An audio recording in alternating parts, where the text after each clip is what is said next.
সুপ্রিয় দর্শক, আজকে আমরা দেখাচ্ছি একটা 14 বছরের বাচ্চার হাত ভাঙা। এটা হচ্ছে হাতটা ভেঙে একদম বাঁকা হয়ে আছে। ও ফুটবল খেলতে গেছিলো, ফুটবল খেলতে গিয়ে হাতটার এই অবস্থা, একদম ভেঙে পুরোটাই বাঁকা হয়ে গেছে। ওই হাতটা দাও একটু, দুই হাত একসাথে দেখাই। এই দেখতে পাচ্ছেন, এটা হাতটা সোজা আর এটা ভেঙে একদম বাঁকা হয়ে গিয়েছে।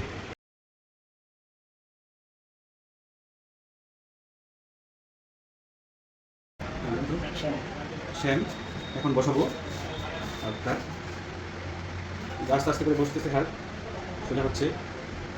আমরা প্রথমে এখানে অবসর ইঞ্জেকশন দিয়ে নিয়েছিলাম, অবসর ইঞ্জেকশন দিয়ে নিয়েছিলাম। অবসর ইঞ্জেকশন দেওয়ার পরে হাত যখন অবশ হয়েছে, এখন আস্তে আস্তে আমরা বসাচ্ছি। হাত আগে যেরকম ছিল আস্তে আস্তে হাত সোজা হচ্ছে।